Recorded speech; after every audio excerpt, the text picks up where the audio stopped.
போல் பாக்கிய செல்வம் புவியில் இல்லையே. புவி நிரம்ப பொன் தந்தாலும் இப்பளிக்கு ஈடில்லையே.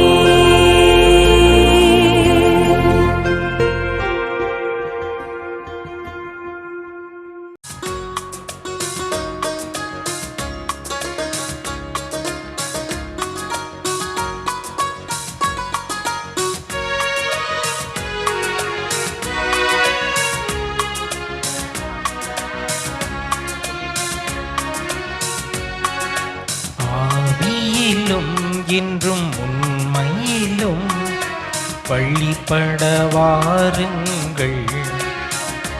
இந்த அவனியில் இறைவன் அரசினை காணும் ஆனந்தம் பாருங்கள். ஆவியிலும் இன்றும் உண்மையிலும் வழிபட வாருங்கள். இந்த அவனியில் இறைவன் அரசினை காணும் ஆனந்தம் பாருங்கள். தந்தை மகன் தூய ஆவியாரின் பெயராலே ஆமென். நம் ஆண்டவராகிய இயேசு கிறிஸ்துவின் அருளும் கடவுளின் அன்பும் தூய ஆவியாரின் நட்புறவும் உங்கள் அனைவரோடும் இருப்பதாக. உம் ஆன்மாவோடும் இருப்பதாக. மனிதன் படைக்கப்பட்ட நாள் முதல் இந்த நாள் வரையிலும் ஆணாக பெண்ணாக அடிமையாக உரிமை குடிமகனாக உயர்ந்தவராக தாழ்ந்தவராக பல்வேறு வேறுபாடுகளை வேற்றுமைகளை நாம் வளர்த்து வருகின்றோம்.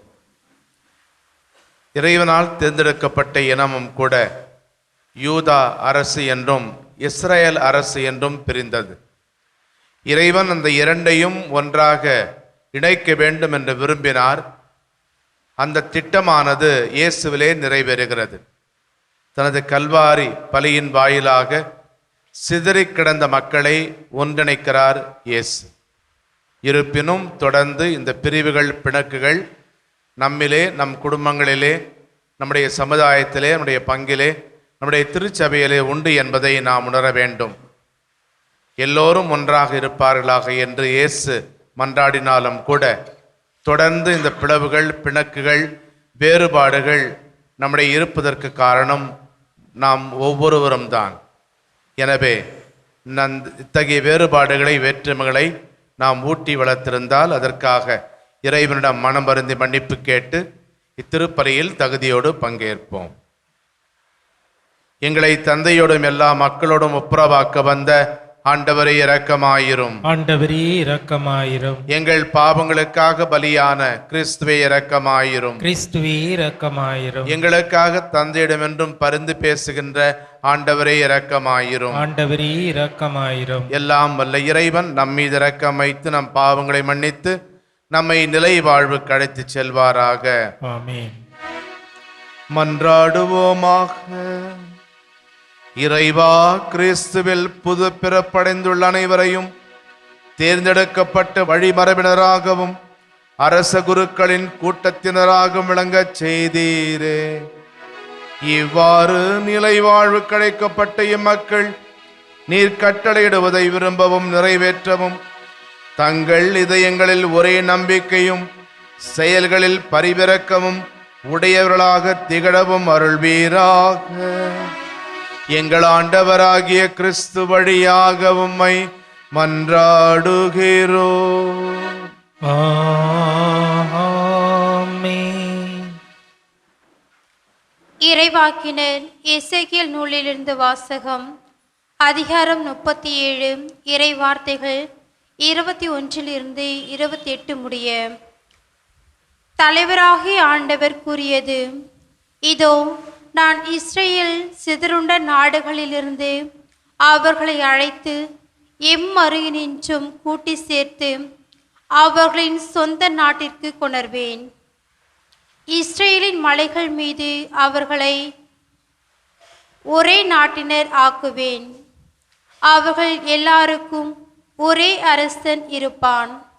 அவர்கள் இனிமேல் ஒருபோதும் இரு நாடுகளாகவோ இரு அரசுகளாகவோ பிரிந்திரார். அவர்கள் இனிமேல் ஒருபோதும் தங்கள் தெய்வ சிலைகளாலோ இழிந்த அருவருப்பான பொருட்களாலோ தங்கள் வேறெந்த குற்றங்களாலோ தங்களை தீட்டுப்படுத்திக் கொள்ள மாட்டார்கள். ஏனெனில் அவர்கள் பாவம் செய்த எல்லா குடியிருப்புகளிலிருந்தும் அவர்களை நான் மீட்டு தூய்மையாக்குவேன். அவர்கள் எனக்கு மக்களாய் இருப்பேன், நான் அவர்களுக்கு கடவுளாய் இருப்பேன். என் ஊழியன் தாவீது அவர்களுக்கு அரசனாய் இருப்பான். அவர்கள் அனைவருக்கும் ஒரே ஆயன் இருப்பான். என் நீதி நெறிகளின்படி அவர்கள் நடப்பன். என் நியமங்களை கருத்தாய் கடைப்பிடிப்பேன். நான் என் ஊழியன் யாக்கோப்புக்கு கொடுத்ததும் உங்கள் மூதாதையர் வாழ்ந்ததுமாகிய நாட்டில் அவர்கள் வாழ்வர். அவர்களும் அவர்களின் மக்களும் மக்களின் மக்களும் அங்கு என்றென்றும் வாழ்வர். என் ஊழியன் தாவீது என்றென்றும் அவர்களின் தலைவனாய் இருப்பான். நான் அவர்களுடன் நல்லுறவு உடன்படிக்கை செய்து கொள்வேன். அது அவர்களுடன் என்றென்றும் நிலைத்திருக்கும். நான் அவர்களை நிலைபெற செய்து அவர்களை பெருக செய்வேன். என் தூயகத்தை அவர்கள் நடுவே என்றென்றும் நிலைக்க செய்வேன். என் உறைவிடம் அவர்கள் நடுவே இருக்கும். நான் அவர்களுக்கு கடவுளாய் இருப்பேன். அவர்கள் எனக்கு மக்களாய் இருப்பேன். என் தூயகம் அவர்கள் நடுவே என்றென்றும் நிலைத்திருக்கையில் இஸ்ரேலை தூய்மைப்படுத்துபவர் ஆண்டவராகிய நானே என வேற்றினத்தார் அறிந்து கொள்வன். ஆண்டவரின் அருள்வாக்கு. இறைவனுக்கு நன்றி. பதிலுரை பாடல் பல்லவி. ஆயர் மந்தையை காப்பது போல ஆண்டவர் நம்மை காத்திடுவார். ஆயர் தன் மந்தையை காப்பது போல ஆண்டவர் நம்மை காத்திடுவார். மக்களினத்தாரே, ஆண்டவரின் வாக்கை கேளுங்கள். தொலையிலுள்ள கடலோர பகுதிகளிலிருந்து அதை அறிவியுங்கள். இஸ்ரேலை சிதறடித்தவரை அதை கூட்டி சேர்ப்பார். ஆயர் தம் மந்தையை காப்பது போல் அதை காப்பார் என்று சொல்லுங்கள். பல்லவி. ஆயர் தன் மந்தையை காப்பது போல் ஆண்டவர் நம்மை காத்திடுவார். ஏனெனில் யாக்கோப்பை ஆண்டவர் மீட்டான், அவனிலும் வலியவன் கை நின்று அவனை விடுவித்தான். அவர்கள் வந்து சீயோனின் உச்சியில் பாடி மகிழ்வார்கள். ஆண்டவரின் கொடைகளை முன்னிட்டு பொறிப்படைவார்கள். பல்லவி. ஆயர் தன் மந்தையை காப்பது போல் ஆண்டவர் நம்மை காத்திடுவார். அப்பொழுது கன்னி பெண்கள் நடனமாடி களித்திருப்பன். அவ்வாறே இளைஞரும் முதியோரும் மகிழ்ந்திருப்பன். அவர்களுடைய அழுகையை நான் மகிழ்ச்சியாக மாற்றுவேன். அவர்களுக்கு ஆறுதல் அளிப்பேன். துன்பத்திற்கு பதிலாக இன்பத்தை அருள்வேன். பல்லவி. ஆயர் தன் மந்தையை காப்பது போல ஆண்டவர் நம்மை காத்திடுவார்.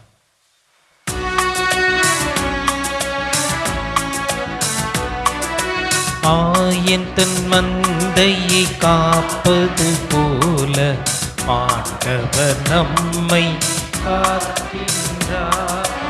ஆயன் தன் மந்தையை காப்பது போல ஆண்டவர் நம்மை காக்கின்றார். எனக்கெதிராக நீங்கள் இழைத்த குற்றங்கள் அனைத்தையும் விட்டுவிடுங்கள். புதிய இதயத்தையும் புதிய மனதையும் பெற்றுக்கொள்ளுங்கள். ஆயன் தன் மந்தையை காப்பது போல ஆண்டவர் நம்மை காக்கின்றார். ஆண்டவர்களோடு இருப்பாராக.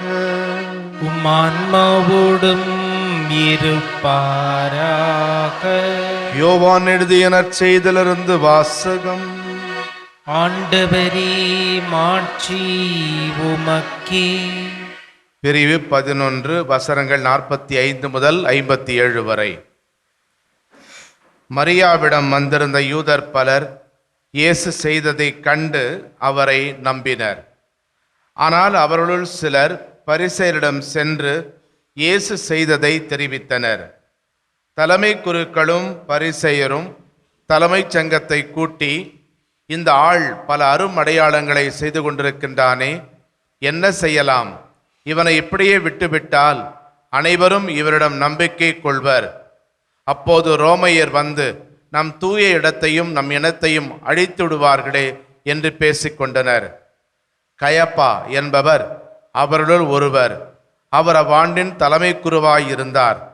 அவர் அவர்களிடம், உங்களுக்கு ஒன்றும் தெரியவில்லை.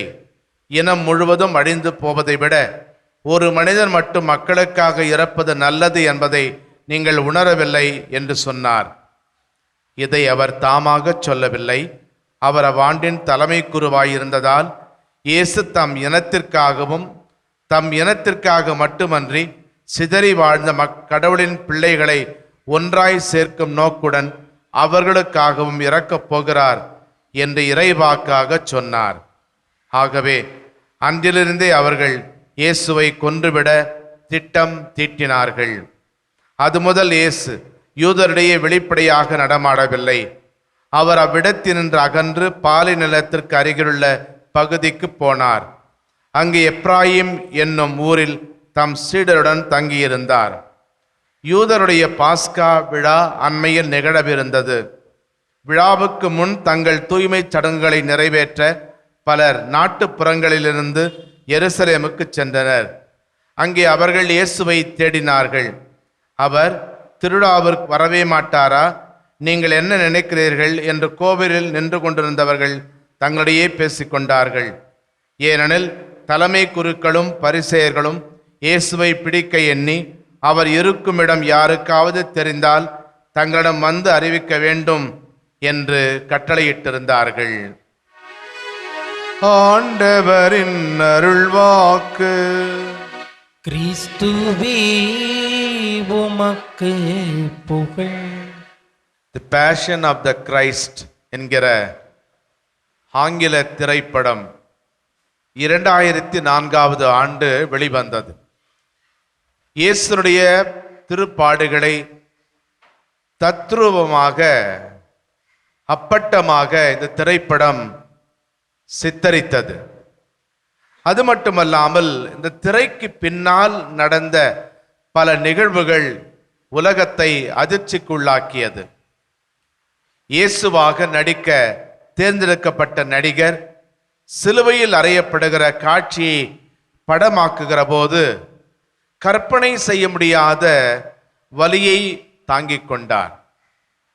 உதாரணமாக, தயாரிப்பின் போது அவர் சிலுவையில், அந்த நடிகர் சிலுவையில் இயேசுவாக தொங்கிக் கொண்டிருந்த போது அவர் மீது மின்னல் தாக்கியது.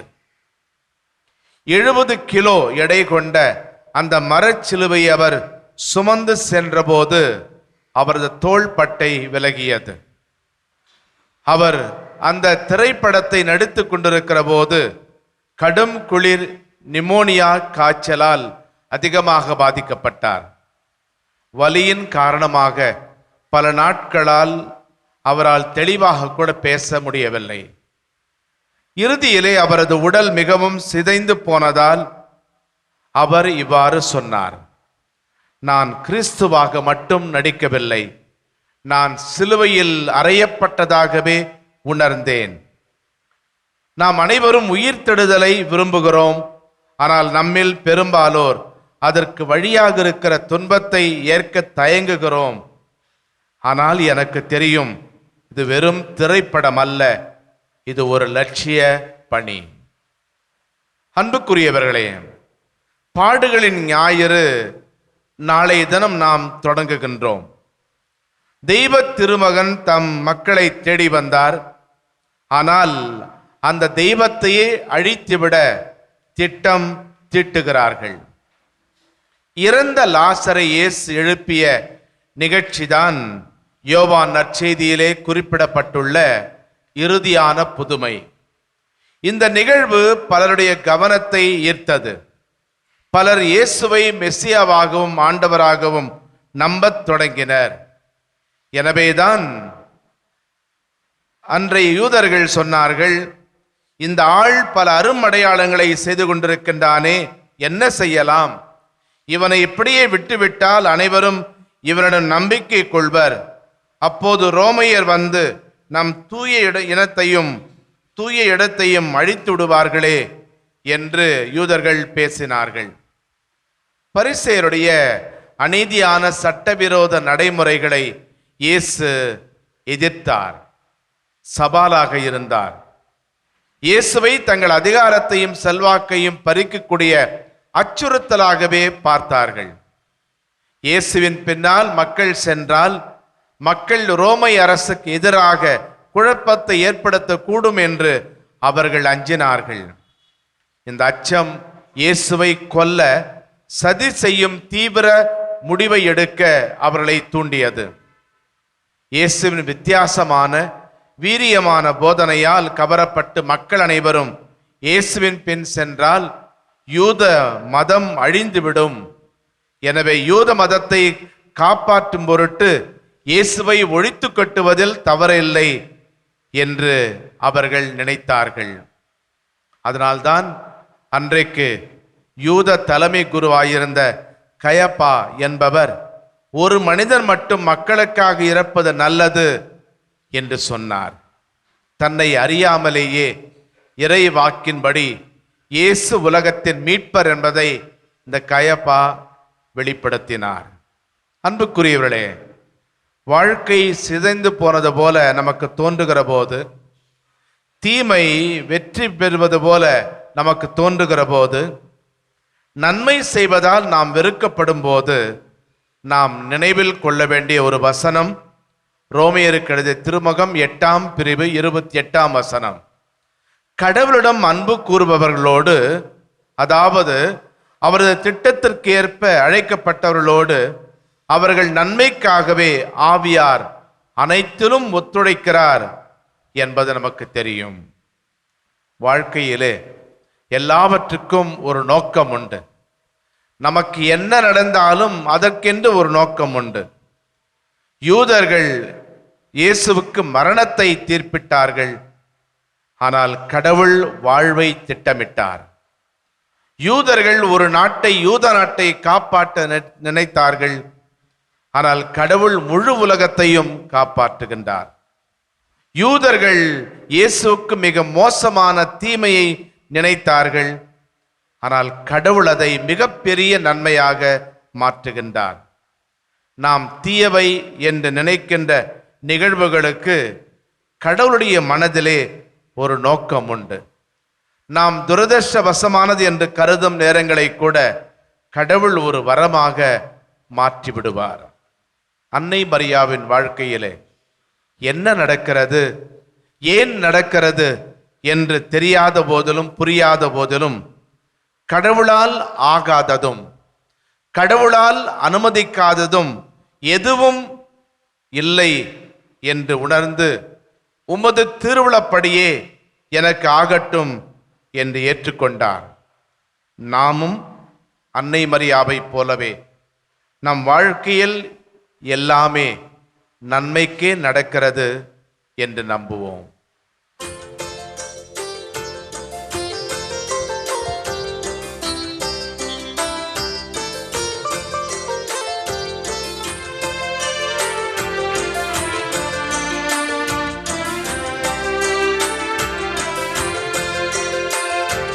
நானே ஒரு காணிக்கை பொருளாக உம் பீடத்தின் முன்வந்தேன் பணிவாக.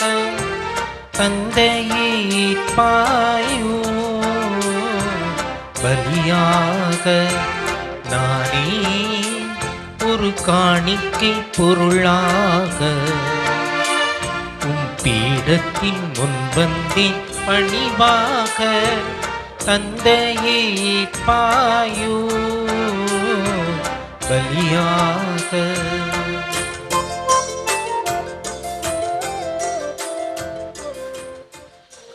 சகோதரர்களே, சகோதரிகளே, என்னுடையது உங்களதுமானது இப்பலி எல்லாம் அல்ல தந்தையாகிற இவனுக்கு ஏற்றதாகும்படி மன்றாடுங்கள். ஆண்டவர் தமது பெயரின் புகழ்ச்சிக்காகவும் ஆட்சிக்காகவும் நமது நன்மைக்காகவும் புனித திருவை அனைத்து நலனுக்காகவும் உமது கையிலிருந்து இப்பலியை ஏற்றுக்கொள்வாராக.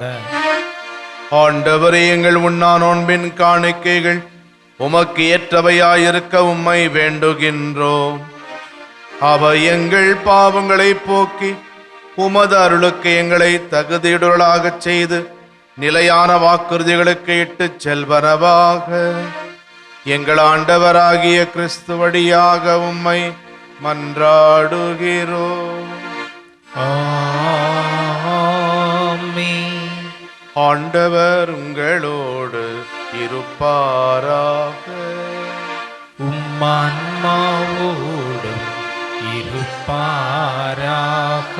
இதயங்களை மேலே எழுப்புங்கள். ஆண்டவரிடம் எழுப்பியுள்ளோம். நம் இறைவனாகிய ஆண்டவருக்கு நன்றி கூறுவோம். அது தகுதியும் நீதியுமானதே. ஆண்டவரே, தூயவரான தந்தை என்றும் உள்ள எல்லாம் அல்ல இறைவா, எந்நாளும் எவ்விடத்திலும் நாங்கள் உமக்கு நன்றி செலுத்துவது மெய்யாகவே தகுதியும் நீதியுமாகும், எங்கள் கடமையும் மீட்புக்குரிய செயலுமாகும். ஏனெனில் திருமகன் மீட்பளிக்கும் பாடுகளினால் உலகம் அனைத்தும் நல்லுணர்வை பெறுகின்றது, உமது மாண்பை அறிக்கையிடுகின்றது. சிலுவையின் வியத்தகு வலிமையினால் உலகத்தின் மீது தீர்ப்பும் சிலுவையில் அறையுண்டவரின் அதிகாரமும் விளங்குகின்றன. ஆகவே ஆண்டவரே, வான தூதர் புனிதர் அனைவரோடும் நாங்கள் சேர்ந்து உம்மை அறிக்கையிட்டு அக்களிப்புடன் போற்றுவதாவது: தூயவர் தூயவர் தூயவர், வான்படைகளின் கடவுளாம் ஆண்டவர். விண்ணகமும் மண்ணகமும் உமது மாட்சியால் நிறைந்துள்ளன. உன்னதங்களிலே ஓசன்னா. ஆண்டவர் பேரால் வருகிறவர் ஆசி பெற்றவர். உன்னதங்களிலே ஓசன்னா. ஆண்டவரை, நிர்மையாகவே தூயவர், தூய்மை அனைத்துக்கும் ஊற்று. ஆகவே உம்முடைய ஆவியை பொழிந்து இக்காணிக்கைகளை தூய்மைப்படுத்த உம்மை வேண்டுகிறோம். இவ்வாறு எங்கள் ஆண்டவர் இயேசு கிறிஸ்துவின் உடலும் இரத்தமுமாக எங்களுக்கு இவை மாறுபடவாக. அவர் பாடுபட உளம் கனிந்து தம்மை கையளித்த போது அப்பத்தை எடுத்து நன்றி செலுத்தி அதை பிட்டு தம் சீடர்களுக்கு அளித்து இயேசு கூறியதாவது: அனைவரும் இதிலிருந்து பெற்று உண்ணுங்கள், ஏனெனில் இது உங்களுக்காக கையளிக்கப்படும் என் உடல்.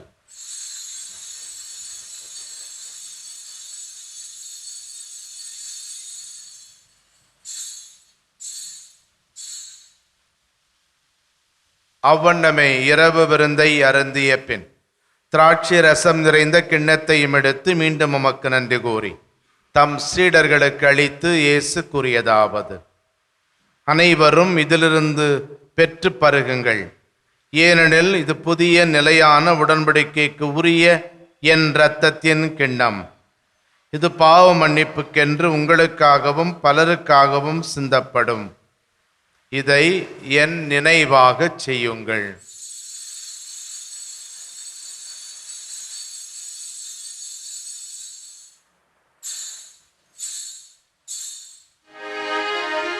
நம்பிக்கையின் மறைபொருள்.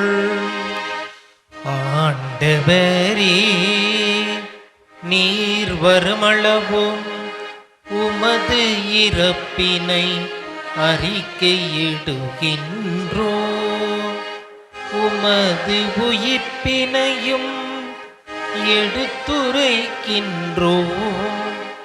ஆகவே ஆண்டவரே, நாங்கள் கிறிஸ்துவின் இறப்பினையும் உயிர்ப்பினையும் நினைவு கூர்ந்து வாழ்வு தரும் அப்பத்தை மீட்பளிக்கும் கிண்ணத்தையும் உமக்கு ஒப்புக் கொடுக்கின்றோம். திருமுன் நின்று முக்கூடியம் புரிய தகுந்தவர்கள் எங்களை ஏற்றுக்கொண்டீர்.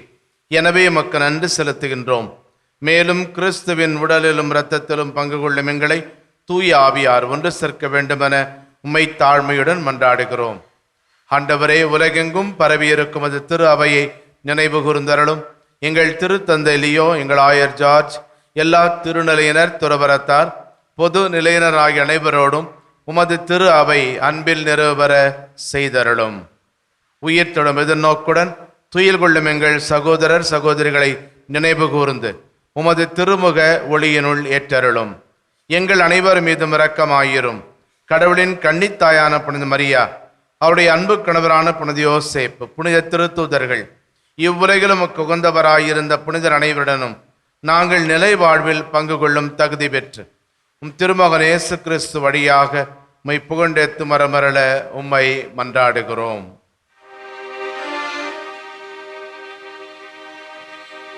இவர் வழியாக இவரோடு இவரில் எல்லாம் வல்ல இறைவனாகிய தந்தையே, தூயாவியாரின் ஒன்றிப்பில் எல்லா புகழும் மாட்சியும் என்றென்றும் உமக்கு உரியதே.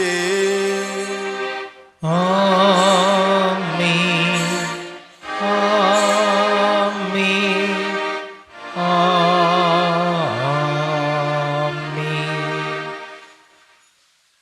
மீட்பரின் கட்டளையால் கற்பிக்கப்பட்டு இறை படிப்பினையால் பயிற்சி பெற்ற நாம் துணிந்து ஜெபிப்போம். விண்ணுலகில் இருக்கின்ற எங்கள் தந்தையே, உமது பெயர் தூயது என போற்ற பெறுக.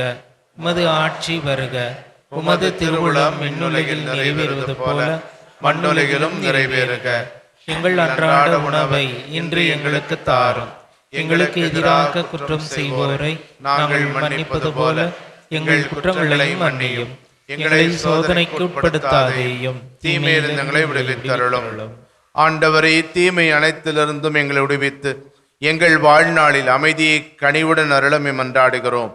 உமது இரக்கத்தின் உதவியால் நாங்கள் பாவத்திலிருந்து எப்போதும் விடுதலை பெற்று யாதொரு கலக்கமுமின்றி நலமாயிருப்போமாக. நாங்கள் எதிர்நோக்கி இருக்கும் பேரின்பத்துக்காகவும் எம் மீட்பராகிய இயேசு கிறிஸ்துவின் வருகைக்காகவும் காத்திருக்கின்றோம். ஏனெனில் ஆட்சியும் வல்லமையும் ஆட்சியும் என்றென்றும் உமதே. ஆண்டவரே இயேசு கிறிஸ்துவே, அமைதியை உங்களுக்கு விட்டு செல்கின்றேன், என் அமைதியை உங்களுக்கு அளிக்கின்றேன் என்றும் திருத்தூதர்களுக்கு சொன்னீரே. எங்கள் பாவங்களை பாராமல் நாங்கள் மேல் வைத்திருக்கும் நம்பிக்கை மட்டுமே கண்ணோக்கி எங்கள் ஒவ்வொருவருக்கும் அமைதியையும் எங்கள் குடும்பங்களுக்கு ஒற்றுமையும் உலக நாடுகளுக்கிடையே உண்மையான நிரந்தரமான சமாதானத்தையும் அளித்தருள்வீராக. என்றென்றும் வாழ்ந்து ஆட்சி செய்கின்றவர் நீரே. ஆமென். ஆண்டவருடைய சமாதானம் உங்களோடு என்றும் இருப்பதாக, உம் ஆன்மாவோடும் இருப்பதாக. ஒருவருக்கொருவர் சமாதானத்தை அறிவித்துக் கொள்வோம். சமாதானம்.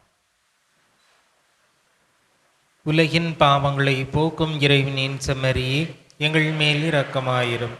உலகின் பாவங்களை போக்கும் இறைவனின் செம்மறியே, எங்கள் மேல் இரக்கமாயிரும். உலகின் பாவங்களை போக்கும் இறைவனின் செம்மறியே, எங்களுக்கு அமைதியை அளித்தருளும். இதோ இறைவனின் செம்மறித உலகின் பாவங்களை போக்குகின்றவர். நாம் அனைவரும் வாழ வேண்டும் என்பதற்காக தன்னையே பலியாக்கியவர் இவர். இவரை உணவாக உண்ண இன்று அடைக்கப்பட்டிருக்கும் நாம் பேறு பெற்றவர்கள். ஆண்டவரே, நீர் நிலத்தில் எழுந்துள்ள நான் தகுதியற்றவன், ஆனால் ஒரு வார்த்தை மட்டும் சொல்லியருளும், எனது ஆன்மா நலமடையும்.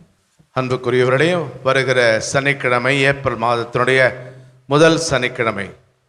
அங்கு எங்குமே திருப்பலி இருக்காது. நீங்கள் அண்ணனுடைய திருத்தலத்திற்கு வரலாம், ஆனால் திருப்பலிகள் இருக்காது. அதற்கு பதிலாக ஏப்ரல் மாதத்தின் 2வது சனிக்கிழமை முதல் சனிக்கிழமைகளில் இருப்பது போலவே தொடர்ந்து திருப்பலிகள் இருக்கும். நாளைய தினம் நாம் புனித வாரத்தை தொடங்குகிறோம். வெளிப்பங்குகளிலிருந்து வந்திருப்பவர்கள் உங்களுடைய பங்குகளில் நடைபெறக்கூடிய அனைத்து வழிபாடுகளிலும் பங்கேற்க உங்களை அன்போடு கேட்டுக்கொள்கின்றேன். விருப்பம் இருந்தால் நீங்கள் திருத்தலத்திலும் வந்து பங்கேற்கலாம். திருத்தலத்திலே வருகிற வெள்ளிக்கிழமை, புனித வெள்ளிக்கிழமை அன்று நம்முடைய பேராயர் அவர்கள் அன்றைய மாலை வழிபாட்டை சிறப்பிக்கின்றார்கள். மாலை 6 மணிக்கு அந்த வழிபாடு நடைபெறும். விருப்பமுள்ளவர்கள் இந்த வழிபாட்டில் பங்கேற்கலாம். மீண்டுமாக அடுத்த சனிக்கிழமை, வரக்கூடிய சனிக்கிழமை நீங்கள் திருத்தலத்திற்கு வந்து ஜெபிக்கலாம். திருப்பலிகள் மட்டும் இருக்காது. மன்றாடுவோமாக. ஆண்டவரே, மாண்புக்குரிய உம்மை பணிவுடன் வேண்டுகின்றோம். அதனால் புனிதமிகு உடலாலும் இரத்தத்தாலும் எங்களுக்கு உணவளிப்பது போல எங்களை அவரது இறையியல்பிலும் பங்கு பெறச் செய்வீராக. எங்கள் ஆண்டவராகிய கிறிஸ்து வழியாக உம்மை மன்றாடுகிறோம். ஆமென். ஆண்டவரே, மன்றாடும் உமது திரு அவைக்கு இறங்கி அருளும். இதயங்களை உம் பக்கம் திருப்புகின்றவர்களை கனிவுடன் கண்ணோக்கி அருளும். இவ்வாறு ஒரே திருமகன் இறப்பினால் மீட்கப்பட்டவர்களை பாவத்தினால் தாக்கப்படாமலும் இன்னல்களால் அலைக்கழிக்கப்படாமலும் காத்தருள்வீராக. எங்கள் ஆண்டவராகிய கிறிஸ்து வழியாக மை மன்றாடுகிறோம். ஆமென். ஆண்டவர்களோடு இருப்பாராக. ஆன்மாவோடும் இருப்பாராக. எல்லாம் வல்ல இறைவன் தந்தை மகன் தூயாவியார் உங்களுக்கு ஆசி வழங்குவாராக. ஆமென். கிறிஸ்துவின் அன்பில் சென்று வாழுங்கள். இறைவனுக்கு நன்றி.